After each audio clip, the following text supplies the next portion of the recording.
안녕하세요, 더월드입니다. 이번 시간에는 여러 파이 앱들의 이 업데이트 사항들 관련 소식을 한번 모아보았습니다. 네, 제일 먼저 파이 소셜 앱 중 하나이죠. 이 커넥트 소셜 앱 업데이트 사항부터 말씀을 드리겠습니다. 현재 파이 생태계에서 대표 소셜 앱으로는 코어 팀이 직접 개발하고 운영 중인 이 파이어사이드 포럼이라는 소셜 앱이 존재하고, 커뮤니티 개발자가 발표한 앱으로는 2023년 준우승 웹인 이 커넥트 소셜 앱이 있습니다. 상대적으로 투명하게 운영을 하고 있는 이 개발자들과 또 인플루언서들이 또 참여를 하고 있고요. 또 지속적인 개발 의지를 보여주고 있는 프로젝트이기 때문에 지난 영상에서 이 앱을 리뷰를 해드릴 때 커뮤니티 기반 소셜 앱 중에서 상대적으로 높은 잠재력이 있다, 이렇게 제가 리뷰를 해드렸었는데요. 하지만 아직 개발 초기에 여러 가지 버그가 있을 수 있기 때문에 현재는 테스트넷에 연결된 이 앱으로 테스팅을 해보면서 그 정도로만 지켜봐도 충분할 것이다, 또 이렇게도 말씀을 드렸습니다. 일단 영상을 만드는 기준으로 1시간 전쯤에 이 커넥트 소셜이 여러 가지 업데이트 사항을 발표를 했는데요. 총 8가지의 업데이트 사항이 있습니다. 여기서 요약본만 말씀을 드리자면, 첫 번째로는 이제 파이코인과 아르테리움 코인 이 두 가지 암호화폐를 자유롭게 이 플랫폼 위에서 사용할 수 있게 되었습니다. 커넥트 소셜은 이 아르테리움이라는 이 인앱 토큰이 존재합니다. 물론 이것은 현재 중앙화된 포인트의 개념이라고 보시면 되겠고요. 여러분이 이곳에 가입을 하고 또 글을 올리고 보상을 받고 이 모든 활동을 함에 있어서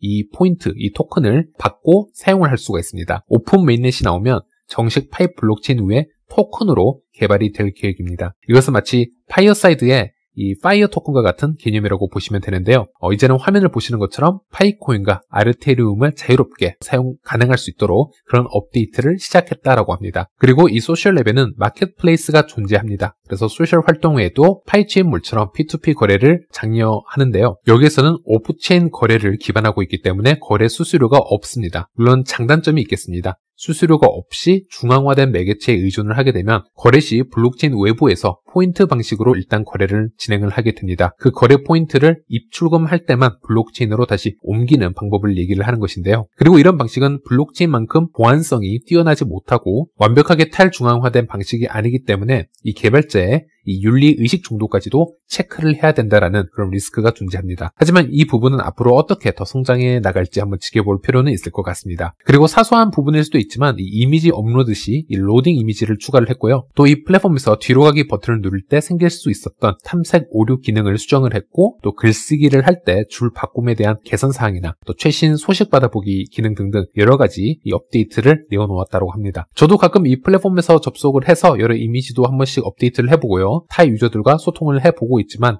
가장 중요한 건 이 프로젝트 개발자들이 지속적으로 이렇게 플랫폼을 개선시킬 의지와 능력이 되느냐가 가장 중요한 부분이고요. 커넥트 소셜은 현재까지는 긍정적으로 잘 헤쳐나가고 있다, 이렇게 평가를 드리고 싶습니다. 네, 그리고 이번에 파이투고로 한번 가보겠습니다. 파이투고 또한 해커톤 수상 앱이죠. 그리고 오랜 기간 동안 이 파이코인만으로 해외여행을 할 수 있도록 해외 여러 국가들의 이 숙박시설을 또 파이코인으로 지원을 해주는 그런 프로젝트라고 보시면 되겠습니다. 최근에는 파이투고 이 플랫폼 위에서 스페인의 개인 호텔이죠. 델 알바스에서 파이코인으로 인한 거래가 성사가 되었고요. 그리고 이번에는 베트남에 있는 스프링 트래블 업체가 파이투고에 등록이 되었습니다. 이번에는 교통 편의시설 쪽으로 100% 파이코인으로 서비스를 지원해준다라고 얘기를 하고 있는데요. 버스 티켓이나 자동차 예약 등 더 많은 서비스가 앞으로 제공이 될 계획이라고 합니다. 직접 사이트 방문 후 확인을 해보니 업체에서 제공하는 서비스로 이 사파로 가는 버스 티켓이 약 0.48파이, 그리고 님빈이라는 곳으로 가는 버스 티켓이 0.5파이, 그리고 하노이 올드코트에서 노이바이 공항으로 가는 차량이 0.5파이, 이런 식으로 제공을 좀 하고 있다고 합니다. 파이투고는 호텔뿐만이 아니라 주변 레스토랑과 교통 관련 편의시설까지 모두 파이코인으로 결제가 가능하다면 등록을 할 수 있습니다. 그런 점에서 파이투고가 또 하나의 매우 훌륭한 진전을 이루었다라고 볼 수 있겠습니다. 또 파이투고 프로젝트는 저 또한 개인적으로 파트너십을 맺고 계속적으로 이 프로젝트를 홍보를 해주고 있기 때문에 프로젝트 개발자들과는 많은 얘기를 나누어 보았습니다. 이곳의 개발자들은 100% 파이코인으로 결제가 가능하고 충분히 검증이 된 숙박 업체들, 해외여행 관련 서비스들만 플랫폼에서 제공을 하고 있기 때문에 상당히 진정성 있는 프로젝트라고 보시면 되겠고, 또 다른 플랫폼에 대해서 성장의 속도는 좀 느릴 수가 있겠습니다. 하지만 커뮤니티가 꾸준히 응원을 해주고 지원을 해준다면 오픈 메인넷이 되었을 때는 현재보다 훨씬 더 많은 업체들이 이 파이투고 플랫폼에 관심을 보이고 끈을 할 수 있을 거라 예상을 해봅니다. 네, 그리고 이번에는 파이치몰이 운영하는 파이 NFT.art로 가보도록 하겠습니다. 파이의 폐쇄형 메인넷 단계에서는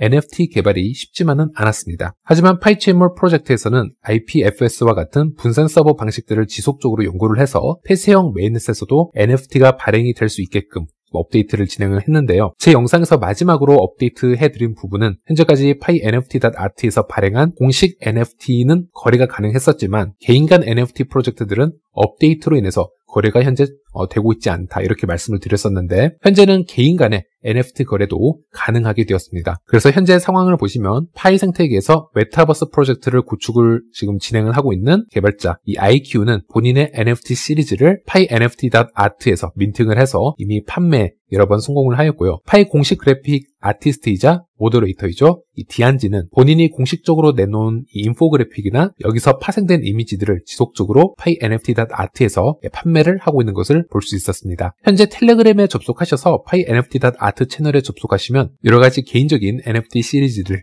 홍보나 정보들을 많이 받아보실 수가 있고요. 또 파이체인몰 CEO인 에드윈이 직접 이 방 어드민으로 되어 있기 때문에 상대적으로 더 신뢰할 수 있는 커뮤니티 정보방이라고 보시면 되겠습니다. 중요한 건 이제 파이 생태계에도 NFT 시장은 정식으로 지금 오픈이 되었다라는 것이고 여러분들은 상품이나 서비스 외에도 NFT와 같은 다른 자산으로도 파이 경제를 활성화시킬 수 있다라는 점을 제가 알려드리는 것이고요. 그리고 지난 영상에서 파이 NFT 사용 방법에 대해서 자세하게 설명을 해드린 그런 영상이 있습니다. 그래서 파이 생태계에도 여러 아티스트 분들이나 사업자 대표님 분들이 있으신데요. 앞으로 이곳에서 아트 NFT나 또 어떤 회원권이나 어떤 증명을 해야 되는 유니크한 아이디 등들이 모두 NFT로 여기서 발행이 가능해질 것입니다. 그래서 여러분들도 PyNFT.art 이 플랫폼의 이 업데이트에 대해서는 깊은 관심을 가져주시길 바라겠습니다. 그리고 마지막으로 전해드릴 앱은 루머가 상당히 많은 프로젝트이죠. 텔톡 프로젝트를 말씀드리도록 하겠습니다. 현재 파이 생태계에서 코어팀 지갑을 제외하고 가장 높은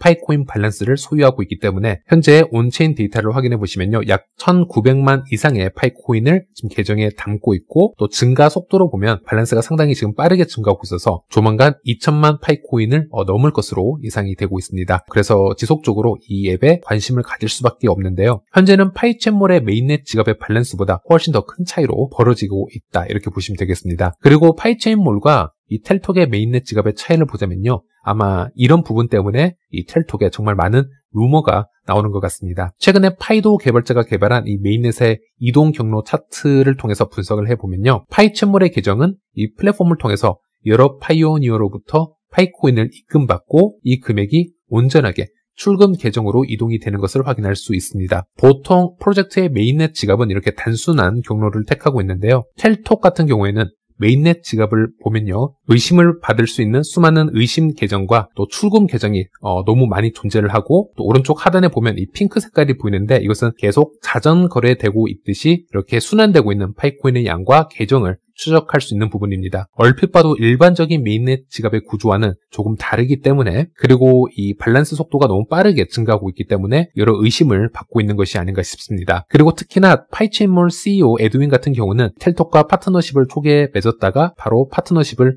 취소하는 사건이 있었는데요. 그 후 이 프로젝트에 대해서 평가를 할 때 이 텔톡의 메인넷 지갑과 현금 거래의 연관성이 포착되는 것으로 보인다. 이렇게 링크를 공유를 해준 적이 있었습니다. 또 일본의 도둑 추적 프로그램을 개발하고 있는 이 파이오니어의 개발자는 텔톡이 유도하고 있는 APK 다운로드에 여러 리스크가 존재할 수 있다. 이렇게 강력하게 경고를 하기도 했었는데요. 물론 이 부분들이 모두 사실일지는 좀 더 자세한 조사가 필요해 보이지만 분명한 건 파이 생태계에서 너무 급성장을 하고 있고 또 이 프로젝트의 투명성이 아직은 부족하기 때문에 긍정적인 평가를 받고 있지는 못하는 듯 합니다. 그리고 텔톡 프로젝트가 몇 시간 전에 이제 공식 업데이트 발표를 했는데요. 다음 버전에서는 파이 지갑 QR코드 결제 기능에 직접 스캔을 지원할 예정이다. 이런 발표 글을 올렸고요. 현재는 폐쇄형 메인의 생태이기 때문에 어떤 구체적인 업데이트를 얘기하는지는 잘 모르겠지만 상당히 관심이 갈 수밖에 없는 업데이트라고 할 수 있겠습니다. 일단 텔톡 프로젝트 같은 경우는 절대 어떤 생태계 참여를 제가 추천드리는 건 아니고요.